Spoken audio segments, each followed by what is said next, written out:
भाई डॉक्टर रमेश सिंटा से अपने विचार रखने के लिए आमंत्रित करता हूँ। धन्यवाद। बहुत बहुत स्वागत आप सभी पत्रकार बंधुओं का। आज हम लोग आपके सामने एक विशेष मुद्दे को लेकर, क्योंकि आप लोग सभी हाटियों के हितों की लड़ाई बराबर लड़ते आ रहे हैं। हम ये मानते हैं कि जितना योगदान केंद्र सरकार का है या सरकारी तंत्र का है, उतना ही योगदान मीडिया जगत का भी। आपका बहुत बहुत यहाँ पर अभिनंदन है। सबसे पहले तो हिमाचल प्रदेश की जो प्राकृतिक आपदा आई है, उसमें हम लोग पीड़ित परिवार के साथ, हमारी केंद्रीय हाटी समिति की शिमला इकाई पीड़ित परिवार के साथ और प्रभावित परिवार के साथ खड़ी है। अब मुद्दे की बात करते हैं। हमारी केंद्रीय हाटी समिति ने केंद्र सरकार से मुलाकात की है। गृह मंत्री अमित शाह जी से मुलाकात हुई है, कानून मंत्री से मुलाकात हुई है, जनजातीय मामलों के मंत्री से मुलाकात हुई है। और नई डेवलपमेंट ये है कि केंद्र सरकार ने के सामने केंद्रीय हाटी समिति ने अपना पक्ष बहुत मजबूती के साथ रखा है।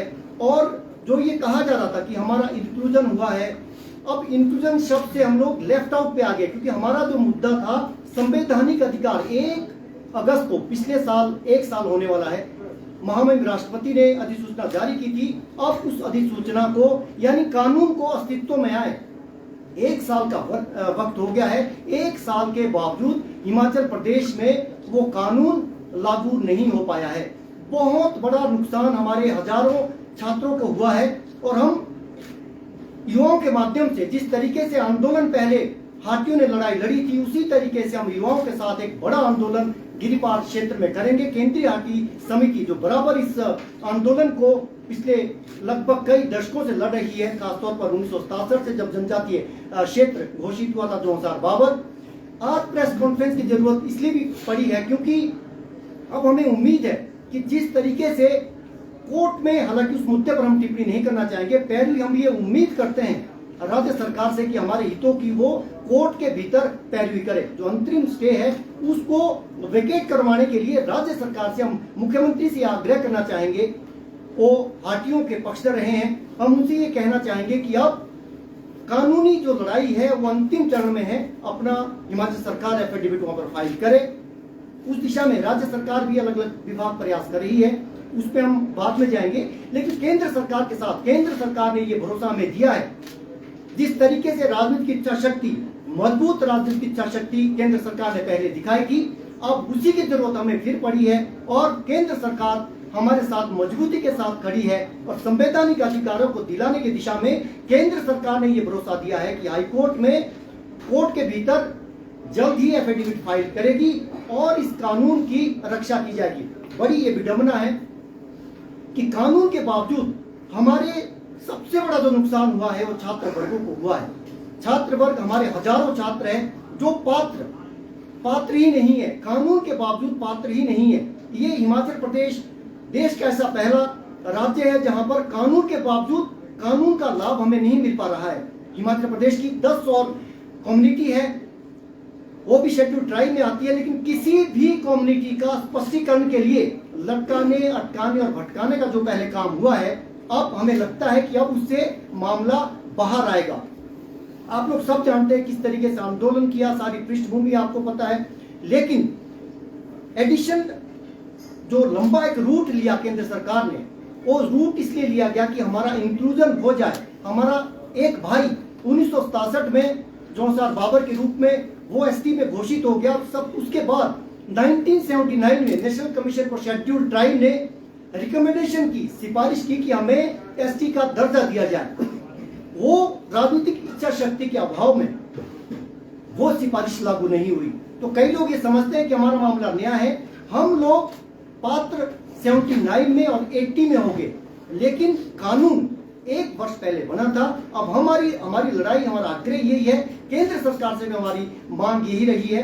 जिस तरीके से केंद्रीय हाटी समिति जो हमारी शीर्ष संस्था है, उनके अध्यक्ष डॉक्टर अमित चंद कमल है, महासचिव कुंदन सिंह शास्त्री जी है, उनकी पूरी टीम, रण सिंह चौहान जी हमारे कानूनी सलाहकार भी है, अतर नेगी जी है, पूरी टीम है। उन्होंने बहुत 121 आरटीआई का हमें सहारा लेना पड़ा है। अब आप समझ सकते हैं कि ये कितना गंभीर मामला होगा।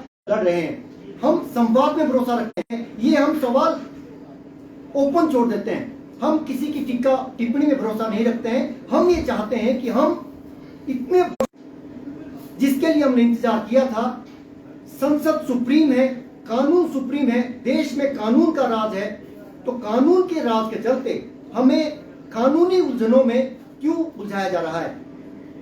तो हम आप लोगों के माध्यम से फिर से हमें उम्मीद जगी है कि हाटियों के हितों की अब प्रमुखता से केंद्र पैरवी करेगा। उसके रिफ्लेक्शन जो एफिडेविट कोर्ट में फाइल होगा। आप सभी जानते हैं जब तक एक पेशी लगती है कोर्ट की, तब तक कोई ना कोई पार्टी कोर्ट में चली जाती है। तो जो लोग कोर्ट में गए हैं, हमारा उनसे भी आग्रह है, हमारा एससी वर्ग से खासतौर पर यह अपील है कि उनके राइट्स प्रोटेक्टेड है, वो एसटी में नहीं है जैसा उन्होंने डिमांड की थी कि हमें एक्सक्लूड किया जाए। एक्सक्लूजन का यह मुद्दा उलझा के रखा पहले राज्य सरकार ने लॉ डिपार्टमेंट की ओपिनियन ली, जिसमें यह कहा गया कि इंक्लूड है, एसटी में एससी भी इंक्लूड है, लेकिन केंद्र सरकार बराबर ये कहती रही कि ये एक्सक्लूड है।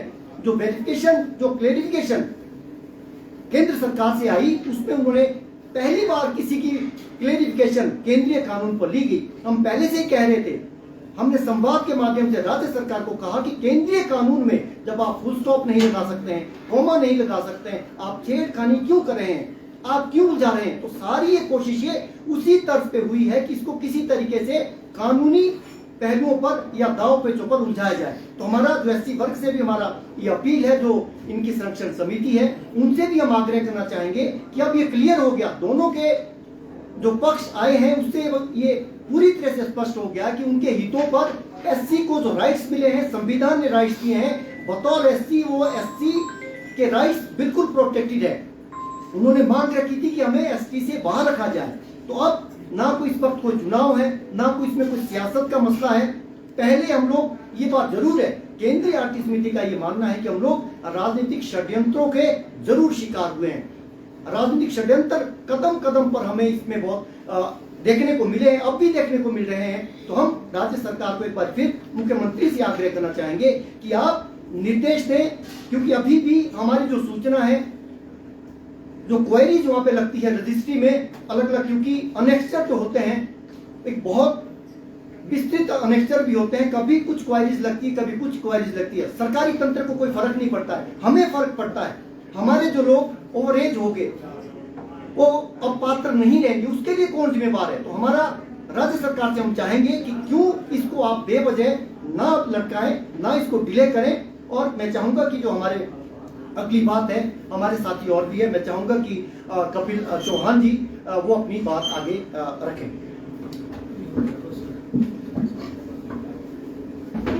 सभी पत्रकार बंधु का मेरा नमस्कार। सारी बात आपको बता दी गई है। मैं तो सिर्फ दो बातें लेकर, एक तो हमारी नई जो कार्यकारिणी या इकाई, जो शिमला इकाई की जो कार्यकारिणी बनी है, मैं इन सभी को सबसे पहले बधाई दूंगा, क्योंकि पिछला भी जो कार्यकाल है वो सबने अपने तरीके से, चाहे अध्यक्ष थे और भी कार्यकारिणी थे, उन्होंने सबने मिलकर ये लड़ाई आगे बढ़ाई है। मैं इनसे भी उम्मीद करूंगा कि जो आगे की लड़ाई, जो हमारा बचा कार्य है, उसको ये संपूर्ण करें। इन सभी को बधाई। दूसरा, मैं आप सभी पत्रकार बंधुओं का, क्योंकि हमने पहले भी जितने बार भी, मैं तो खास करके जब भी हम इस मुद्दे के लिए खड़े हुए, आप लोग कंधे से कंधा मिलाकर हमारे साथ खड़े हुए हैं, इसके लिए मैं तहे दिल से सभी पत्रकार बंधुओं का बहुत बहुत धन्यवाद करना चाहूंगा। क्योंकि अगर आप लोग खड़े नहीं होते तो हमारी बात आगे तक नहीं पहुंच पाती। आगे पहुंची हमारी बात, तो ये आज जो हमारा हाटी का मुद्दा यहाँ तक पहुंचा, इसमें आपका बहुत बड़ा योगदान है। इसी के साथ मैं बहुत बहुत धन्यवाद, बहुत आभार रखता हूँ। अब आप लोग के कोई सवाल हो तो हम सवालों के ऊपर